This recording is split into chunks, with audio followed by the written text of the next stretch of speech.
name is Alex from the marketing group here at Horizon Hobby, and I'm here with Jason Merkel, Senior Brand Manager for E-flite. And today we're going to talk to you about the new E-flite AT-6 that we just announced yesterday. And I say all new because this is a fresh new model that we've never done before. Is that right? Yeah, well, we've never done it before in foam. Some people might remember we did have an E-flite Platinum Series AT-6 a long time ago. Similar sizing. We called it 25 size. It was actually a little bit smaller wingspan.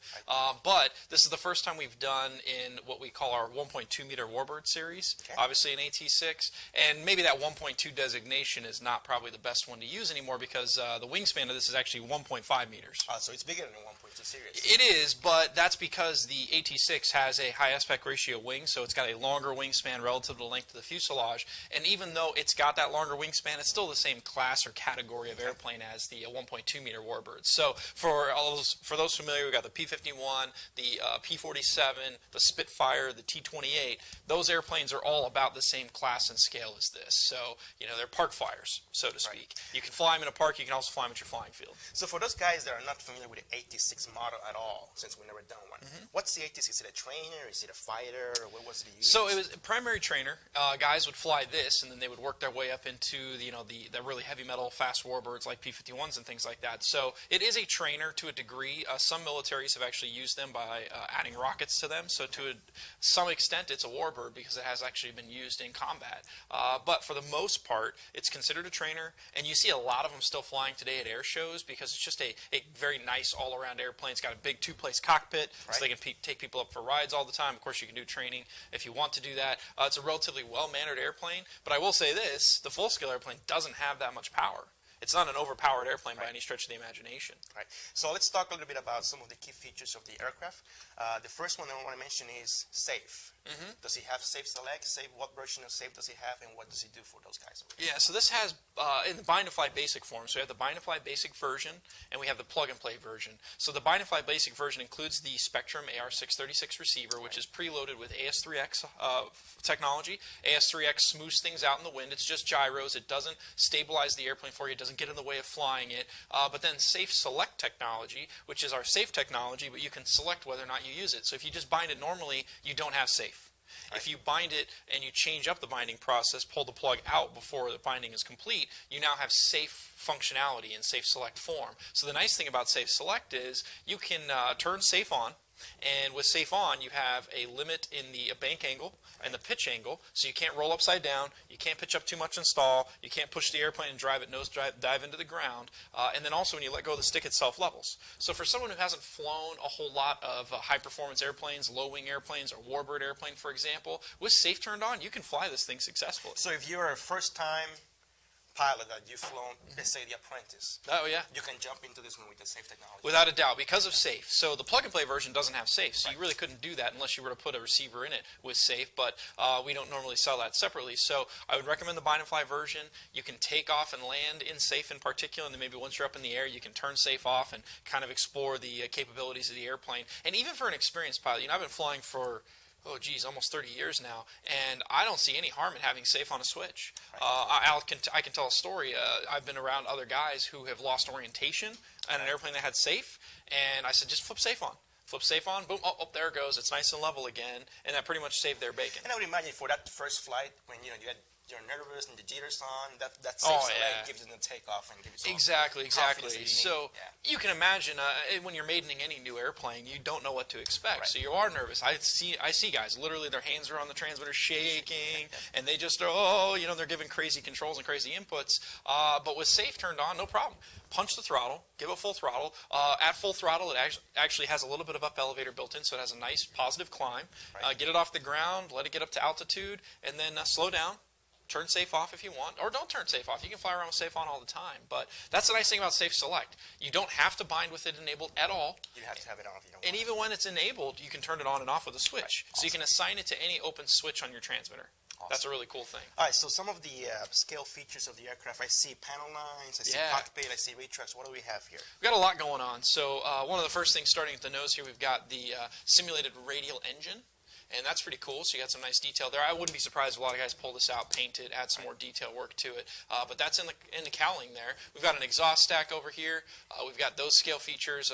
Obviously the panel lines, as you mentioned, which I think are kind of commonplace now in molded foam airplanes. Right. Many years ago when we did molded foam airplanes, they were just smooth and simple. We didn't have the ability to add the panel lines, and now we do. Something that's interesting about the AT-6 in general is that it does have full metal construction, except for the control surfaces. They're basically built up and almost fabric covered. So you can see we've actually simulated that here in the surfaces. Cool. So we've got that nice detail there. We do have a cockpit. We've got a pilot inside. I want to point out something on the pilot. Some guys have mentioned the pilot looks a little bit small. Yeah, maybe to a degree, but when these were originally flown, the seats were very low. The pilots would wear a parachute, which boosted them up. And so, they would sit a little bit higher in the cockpit sometimes, but if they flew in the old-fashioned seat without the parachute on, they sit lower in the cockpit. So therefore, maybe it's not 100% exactly scaled size. And then the modern AT-6s you see flying today, a lot of them have been modified to have the seat sit higher, so it looks like the pilot's further up in the cockpit. So it's not a big deal. Obviously this is a not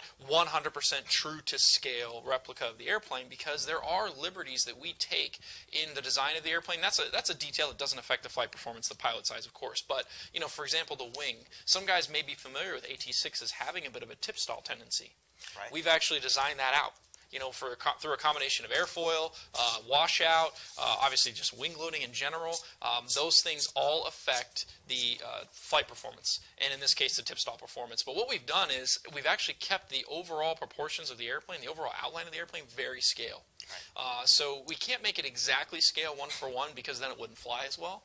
But I think what we've done here is captured it about as accurately as anybody who's done a model of an AT-6 has done so far. Okay, so I see the wing, the flaps, they're very similar to Spitfire with those split flaps? Yeah, split flaps. So they don't extend up to the top of the surface of the wing. They're all on the bottom of the surface of the wing. What's cool about that is it only takes one servo to actuate it, and it goes all the way from basically aileron to aileron, even through the middle section of the fuselage. You get a larger flap that has a lot more effectiveness, and it's a very, very cool scale look. Yeah. And I really like that it comes out of the box with that already installed. And then something that's nice about that is that means the wing has 2 aileron servos, it has a flap servo, it has electric retracts, and so there's all these wires that would be normally associated with that. So if you're taking the airplane in and out of your car, and you're taking the wing off, and you're putting the wing on at the field, what we've done to simplify that, I'm going to show you guys the flaps here, so you can see those in a little bit more detail.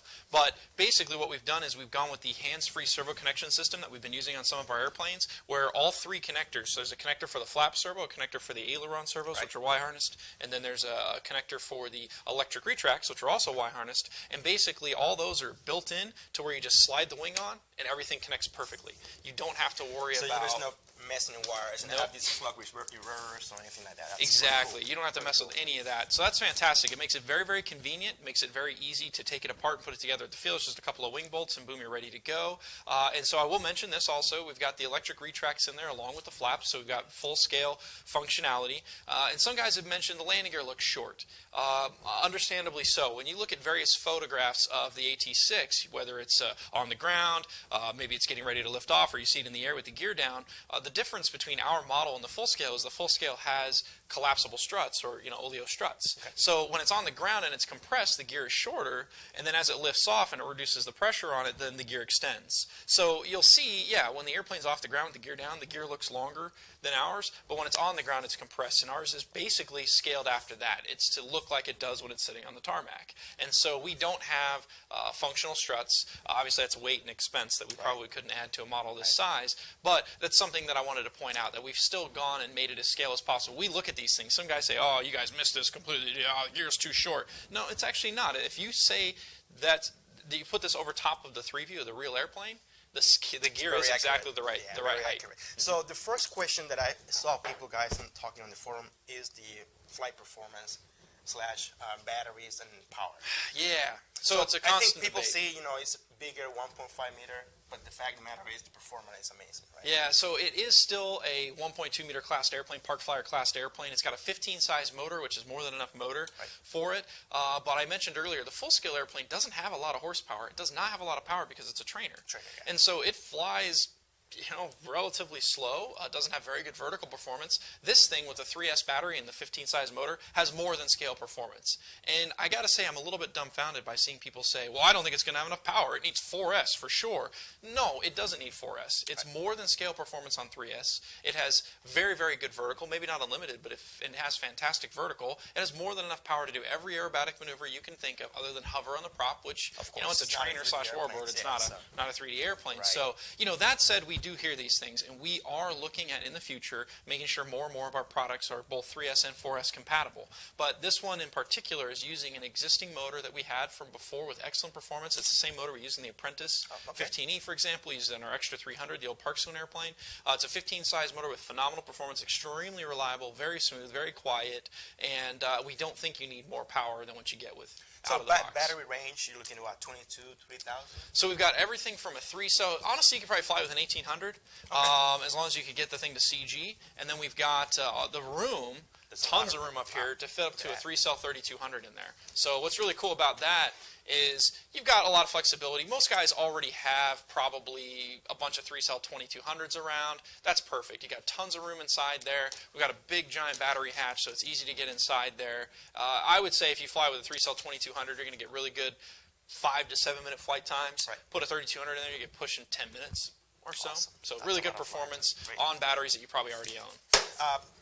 Completion models, we have 2 versions, correct? Yes, we have 2 versions. So we have the plug-and-play version, which is the motor ESC installed, the servos installed, the electric retracts installed. That version is $249.99, so $250 US. Right. We also have the Bind and Fly Basic version, which is everything I just mentioned, plus the Spectrum AR-636 receiver with Safe Select and AS3X technologies, and that's only $20 more, so $269.99, so $270 US. If you already have a Spectrum transmitter, it's a no-brainer. We're basically, giving you a really good value on the Bind and Fly version, throwing in that receiver it's a good value. You can't beat it. So I would recommend, if you have not flown before, obviously, or not flown a low-wing airplane or a warbird airplane, or you're still a little unsure, stick with the Bind and Fly Basic version. Take advantage of AS3X and Safe. There's no reason not to if you already have a Spectrum transmitter. Okay. What about, so we talk about performance in the air. What about on the ground? Can it take off from the grass, concrete? It can. Yeah, so you'll see in the video, if you watch our full product video, you've got some takeoffs and landings off of grass and pavement.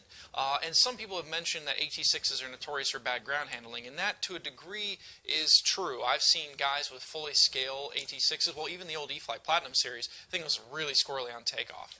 What's nice about this is with Safe in it, in particular, in the Bind and Fly Basic version, that helps smooth out the takeoff. It helps smooth out the landing. You still have to use the rudder on takeoff and landing to make sure you keep the thing under control. Once the tail's up in the air and it's flying, though, it's perfectly fine. So the ground handling is not an issue. You've got more than enough power, and the landing gear is durable enough to take off and land on grass. Okay. So if you're flying at a local park, no problem. If you're flying at a flying field, no problem. If you're flying at anywhere that basically has what I would say reasonable surface to fly from. So you're not going to go out and fly it from, obviously, a foot-thick grass. In that case, I guess you could hand launch it. But you could fly it off of a lot of surfaces. Okay. What about assembly out of the box? So I see screws on the stabs, and what else is needed? Very simple. You've got the plug-in stabs here. The wing is one piece, which we talked about. You have the hands-free servo connection, so you don't have to mess with any connections or wing tubes or anything like that. It's extremely simple to put the thing together. It falls out of the box and into the air in a few minutes' time. Awesome.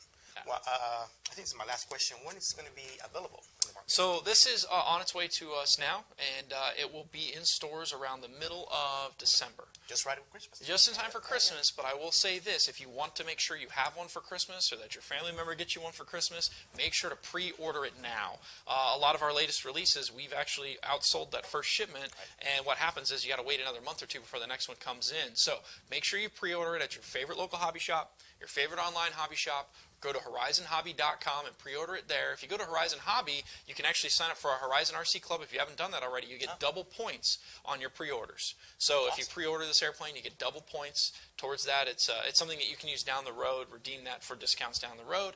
But it's basically something that I would say to make sure to pre-order as soon as you can. Awesome. Well, anything else to add? No, I think that covers it. Again, it's got more than enough power. It's got more than scale power.